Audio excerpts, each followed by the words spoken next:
your entire life. You've been measured by a lie. They told you that a piece of paper or a high IQ score defined your worth. They lied. In the real world, your grades are worthless.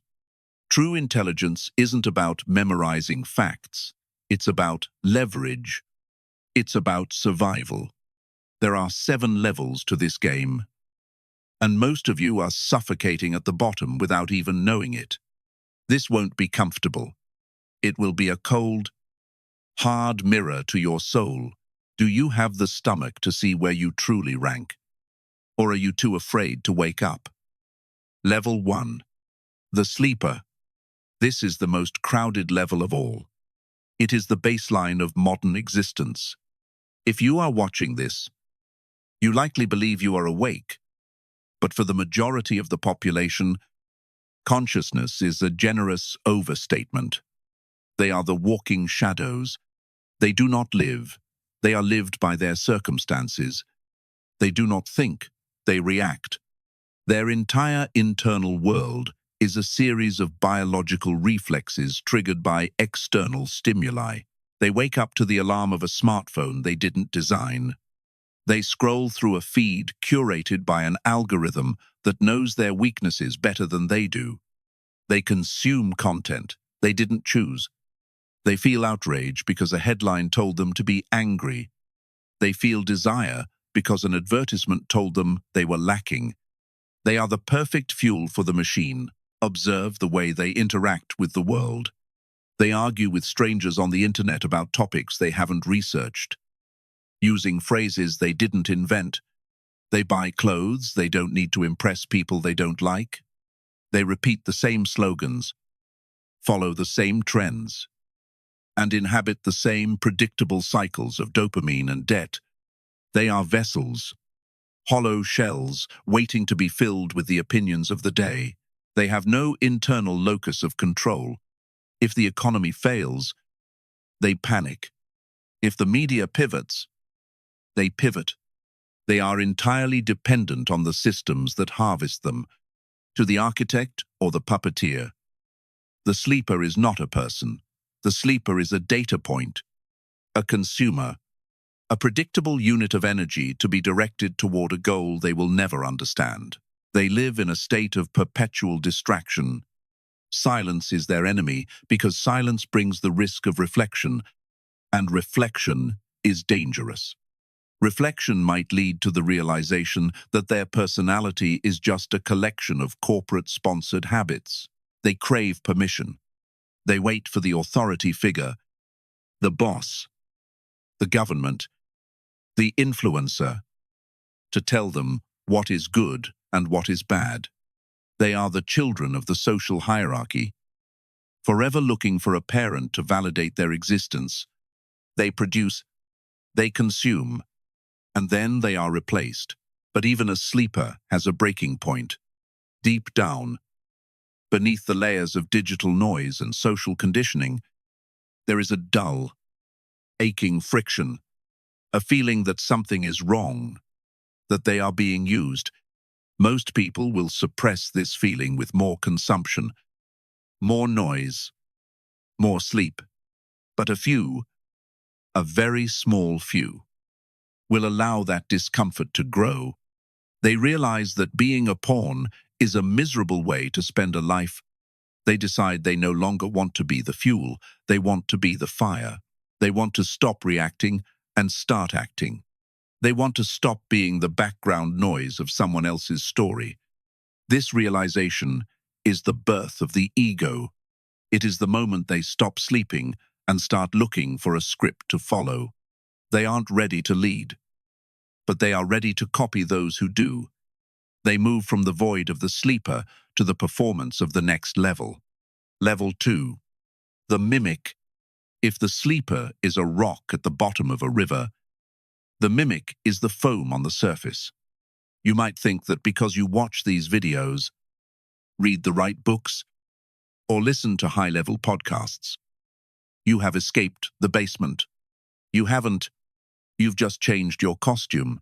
The mimic is the most dangerous level for your ego because it feels like progress. You've traded the mindless scrolling of the sleeper for the curated consumption of the intellectual. But look closer.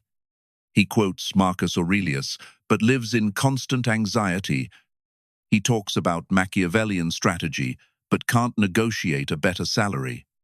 He adopts the aesthetic of the elite, the black coffee, the stoic silence, the dark academia.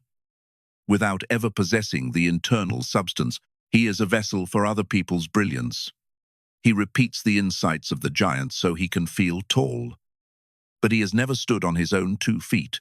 They are the parrots of the digital age. They are colorful, they are loud, and they are capable of speech.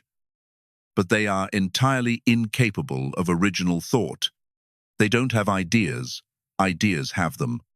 When you challenge a mimic, they don't respond with logic. They respond with a citation. They hide behind the authority of others because they have no authority of their own. They believe that owning information is the same as owning power. It isn't. Possession is not mastery. A librarian is surrounded by the secrets of the universe every day, yet they remain a clerk. The mimic is the same, a curator of shadows. They crave the feeling of superiority. They look down on the sheep from level 1, not realizing that a parrot is just a bird in a slightly more expensive cage. They have replaced the algorithm of the media with the algorithm of self-improvement. They follow the 5 a.m. club, the ice baths, and the productivity hacks with religious devotion. Why? Because they are terrified of the silence. They are terrified that if they stop performing the rituals of the successful, they will realize they are still empty. They seek to be understood as deep. They want you to see their bookshelf, not their soul. It is a performance of intelligence designed to mask a fundamental lack of agency. But here is the fatal flaw of the mimic. A parrot can only say what it has heard. In a new situation, where the script fails and the masters are silent, the mimic is paralyzed. They have the map, but they've never touched the dirt. They are intellectual tourists in a world that requires soldiers. Possessing the sword does not make you a swordsman. Knowing the name of the poison does not make you the assassin. The mimic will stay in the cage of imitation forever, feeding on the crumbs of dead philosophers, until they realize that knowledge without application is just a more sophisticated form of entertainment. To move up, you must stop being the student who admires the game and start being the player who rigs it. The parrot stays in the cage. The fox, however, learns how the lock works. Level 3. The calculator. Now, we leave the realm of the unconscious and the imitators. We enter the world of strategy. This is the first level of true pragmatic intelligence. Machiavelli called this archetype the fox. The calculator is the person in your office who never engages in gossip but knows everyone's secrets. He is the person who listens while others talk. He is the person who understands that every social interaction is a transaction. While the sleeper reacts and the mimic performs, the calculator optimizes. He doesn't care about being right. He cares about being winning.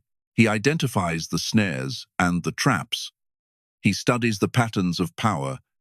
He knows exactly which strings to pull to get a promotion, a favor, or a seat at the table. He operates through stealth. He uses the scent of submission we discussed earlier as a camouflage. He plays the child to disarm the judge. He waits for the precise moment when your guard is down to take what he wants. But look at his life. The fox is cunning. Yes, but the fox lives in a hole. He spends his entire existence calculating small gains. He steals the grapes, but he never owns the vineyard. His intelligence is limited by his fear. He is a master of the short game. He optimizes for the next month, the next bonus, the next minor victory. He is sharp, cold, and effective. But he is also small. He lacks the vision to build anything that lasts beyond his own immediate comfort. He is so busy avoiding the traps of others that he becomes a prisoner of his own caution. He is a creature of the shadows, and shadows cannot lead. He can deceive the sleeper and outwit the mimic, but he shudders when a truly dominant force enters the room. He can navigate the maze, but he cannot tear down the walls. The fox is brilliant at surviving, but survival is a low-ceiling game. He is ultimately a servant to those who have the courage to use raw, unfiltered power. He is the advisor, the middle manager, the clever assistant. He is a tool for a hand that is heavier and more ruthless than his own. The fox hides in the bushes, terrified of the light. Level 4 doesn't hide. Level 4 breaks the door down. The fox is cunning, but the lion is king. Level 4. The operator. If the fox is a whisper in the hallway, the operator is the hammer that breaks the door. This is the archetype of the lion. While the calculator is busy optimizing small gains, the operator is busy rewriting the rules of reality to suit his will. He is the CEO who demands the impossible. He is the manager who crushes dissent with a glance. He is the individual who understands that in a world of cowards, raw will is a superpower. He does not ask for permission, he imposes his presence. He commands, he takes, he dominates, he operates on the philosophy of the strong. He knows that most people are terrified of responsibility. So he steps into the vacuum of leadership and claims it. He uses the laws like a weapon. He uses bureaucracy like a shield. He views the cunning of the calculator as pathetic. A mouse trying to steal cheese while he owns the entire house. He lives in the realm of absolute force. To him, intelligence is the ability to mobilize resources, crush competition, and maintain order. He doesn't need to be liked. He only needs to be obeyed. He understands Machiavelli's dictum perfectly. It is better to be feared than loved. But the lion has a fatal flaw, a flaw born of his own pride. Visibility. The lion is the king of the jungle, but everyone knows exactly where the king is sleeping, because he rules through overt power. He is the target. He is the one everyone watches. He is the one the assassins study. He is the one who bears the weight of every failure. By standing in the light, he becomes a lightning rod. He is the buffer between the world and the shadows behind him. He thinks he is the ultimate power because he can fire the calculator or silence the sleeper. He believes that because he is the loudest in the room, he is the master of the room. He is wrong. While the lion is busy roaring at his subjects and defending his territory, there is someone in the back of the room who isn't making a sound, someone who doesn't need a throne to hold power, someone who understands that the moment you are seen, you are vulnerable. True power doesn't wear a crown. True power doesn't need to raise its voice. The lion is a shield for the person who actually pulls the strings. The lion is the main character in a play he didn't write. The lion is a target. The puppeteer is a ghost. Level 5. The puppeteer. The lion roars to announce his presence. The puppeteer remains silent to hide his. This is the realm of invisible influence. Here, intelligence is not measured by the strength of your voice, but by the length of your strings. He does not want the throne.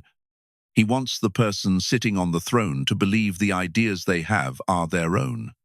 While the operator deals in commands, the puppeteer deals in whispers. He understands that the most effective way to control a human being is to manipulate their perception of reality until their choices become your conclusions. He is a ghost in the machine. He uses the lion as a shield. He uses the fox as a scout. When a project fails, The lion is blamed. When a scandal breaks, the fox is sacrificed. The puppeteer remains untouched, protected by the ultimate weapon of dark psychology, plausible deniability. He is never the one holding the smoking gun. He is the one who convinced the shooter that pulling the trigger was an act of justice. He views people as vessels, objects with an external locus of control that can be filled with his intent. He doesn't look at you. He looks through you to see which string moves your arm. He knows your childhood trauma. He knows your need for validation. He knows the specific scent of your submission. And he uses it in the power structures of the world. These are the advisors to the kings, the lobbyists, the strategists who operate in the windowless rooms of Washington or the high-rise offices of Manhattan.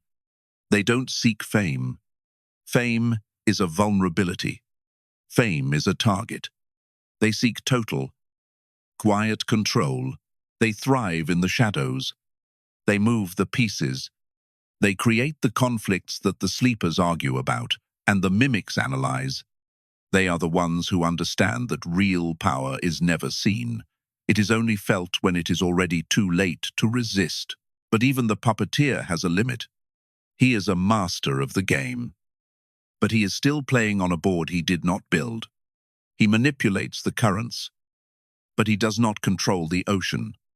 He is so focused on the strings that he forgets to look at the hands that crafted the theater itself. The puppeteer manages the actors, but someone had to design the stage. The puppeteer moves the pieces. The architect builds the board. Level 6. The architect. We have reached the ceiling of the human hierarchy. If the puppeteer manages the actors, the architect is the one who designed the theater.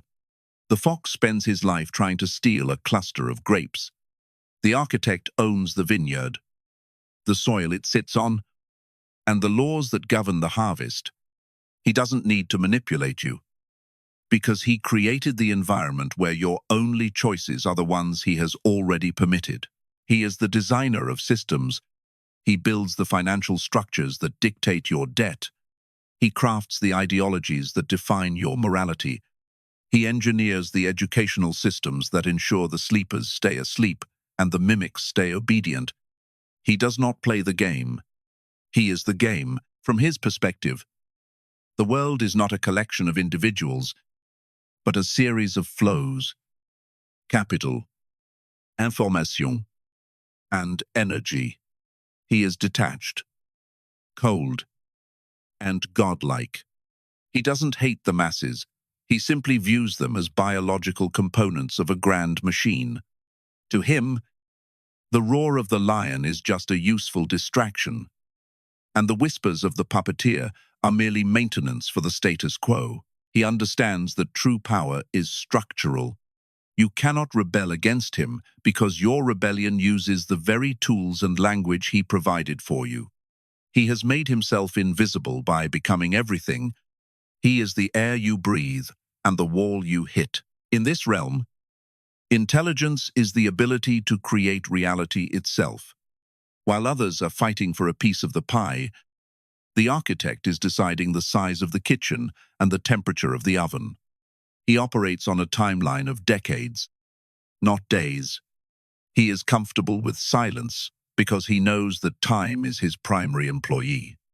But even at this cold, absolute peak, there is a shadow. The architect has everything. He owns the board, the pieces, and the players. He has reached the ultimate conclusion of power, total possession, and that is his curse. When you own the entire world, the world becomes your prison. Every string you pull is connected to your own hand. Every wall you build restricts your own view. The architect is the ultimate master, but he is also the ultimate captive of his own creation. He is burdened by the sheer weight of being. He is exhausted by the necessity of control. He has achieved the maximum of addition. He has added every possible layer of influence to his name, and yet he finds himself looking at the exit. He begins to realize that the final form of intelligence isn't about how much you can control, but how much you can let go. He realizes that the ultimate power isn't the architect who builds the wall, but the silence that remains when the wall is gone. The architect has reached the end of power. Now, he must face the end of himself. Level 7. The void. We have reached the end of addition.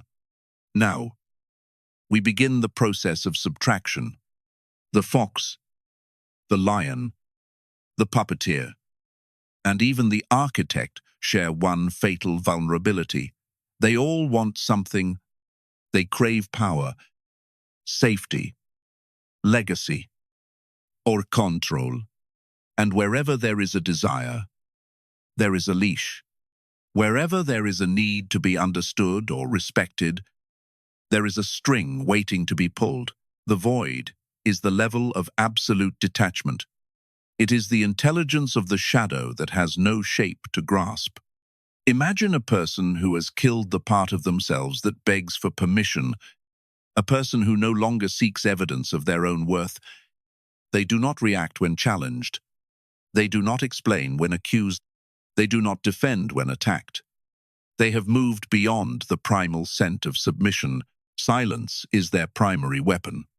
Not the silence of the fox who is hiding, but the silence of the abyss that consumes everything thrown into it. When the puppeteer pulls a string, they find nothing attached. When the architect tries to enclose them in a system, they simply walk through the walls. You cannot manipulate someone who has no ego to feed. You cannot threaten someone who has already accepted the end of all things. This is the ultimate form of stoic mastery. It is a state of ruthless calm. In the eyes of the void, the games of the lower levels look like children fighting over colored glass. The political theater, the corporate ladder, the social hierarchies. It is all noise. The void is the silence behind the noise. It is the untouchable center. The architect builds a world to feel significant. The void realizes that significance is just another cage. True intelligence at this level is not about knowing everything. It is about needing nothing. It is the realization that the greatest leverage is the ability to walk away from the table entirely. While the architect is exhausted by the burden of maintaining his creation, the void is light, unburdened, untraceable. They are the ghost that the system cannot track. They are the variable that the algorithm cannot predict. The puppeteer uses your desires against you. The architect uses your fears against you. But the void has neither. This is the most dangerous rank of all because it cannot be bought. It cannot be intimidated. And it cannot be seen. It is the subtraction of the self until only the observer remains. The lion roars. The puppeteer whispers. The architect designs. The void simply is. And in that state of being, they are the only ones who are truly free. Now, look in the mirror. The hierarchy is set. The layers have been stripped away. Where do you stand? Are you the sleeper, reacting to the buzz in your pocket? Are you the mimic, wearing a mask of borrowed wisdom? Are you the fox, scavenging for crumbs of influence? Or the lion, standing in the light as a target for those in the dark? Perhaps you believe you are the puppeteer or the architect. But remember, the moment you feel comfortable in your power is the moment you become a vessel for a game you didn't design. The truth is, most of you will finish this video and immediately fall back into level 1. You will seek the comfort of the algorithm. You will look for someone to give you permission to feel intelligent. You will choose to be understood over being respected. I cannot force you to wake up. I can only show you the strings. But realize this, the algorithm does not want you to see this. The systems built by the architects thrive on your unconsciousness. They want you to stay a data point. They want you to remain predictable. This video is a glitch in their matrix. and it won't be allowed to stay forever. The sleepers will report it. The platforms will bury it. If you are one of the few who realize that level 6 or 7 is the only place worth standing, then you know what to do. The door is open. But it is not for everyone.